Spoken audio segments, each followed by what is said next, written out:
As counsel for Samuel Karapetyan, I wanted to respond to Որպես Սամվել Կարապետյանի շահերի պաշտպան, ցանկանում եմ անդրադառնալ Հայաստանում նախընտրական իրավիճակի վերաբերյալ ԵԽԽՎ վերջին եզրակացություններին։ Firstly, I believe it is completely shameful that Նախևառաջ ուղղակի ամոթալի եմ համարում, որ ԵԽԽՎ անդամները, ովքեր ներկայանում են որպես անկախ ու ժողովրդավարության ջատագովներ, մեկնելով Հայաստան հրապարակում են ծայրահեղ աղավաղված փաստեր։ Ընդամենը մեկ շաբաթ առաջ եմ վերադարձել Հայաստանից, եւ ԵԽԽՎ գնահատականի միակողմանի բնույթը լուրջ մտահոգություններ է առաջացնում կառույցի հեղինակության վերաբերյալ, կապված սպասվող ընտրությունների եւ իրավունքի գերակայության հետ։ Rule of law. And let me be specifically clear about Թույլ տվեք հստակ անդրադառնալ նաև հայաստանյաց առաքելական Սուրբ եկեղեցուն վերաբերող նրանց մեղադրանքներին։ Զեկույցի հեղինակներն անտեսում են Փաշինյանի կառավարության ամիսներ տևող արշավը, որի նպատակն է կործանել եկեղեցին, հեռացնել եկեղեցու առաջնորդին եւ իրականացնել եկեղեցականների ապօրինի կալանավորումներ։ Նրանք լռում են պետական ռեսուրսների ապօրինի օգտագործման մասին, որն արվում է ոչ միայն Փաշինյանի, այլև նրա ադրբեջանցի հովանավորների քաղաքական նպատակների համար։ Azeri backers.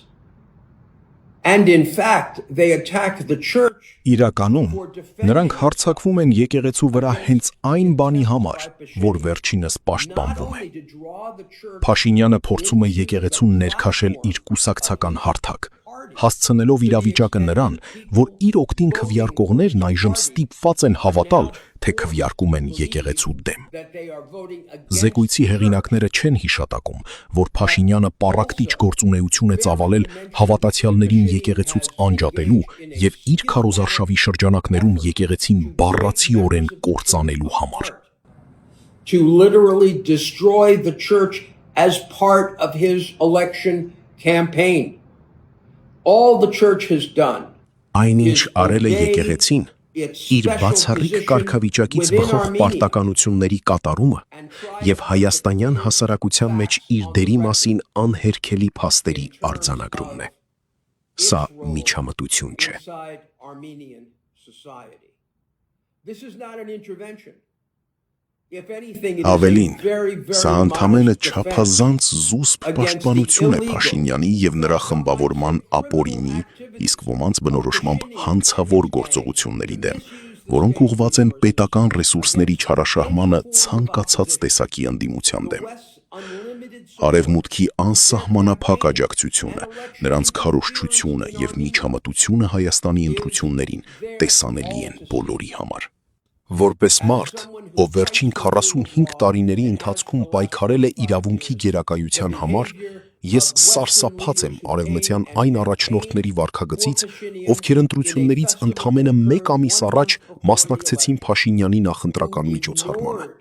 Նրանք անտեսեցին իրավունքի գերակայության զանգվածային խախտումների վերաբերյալ ակնհայտ ապացույցները,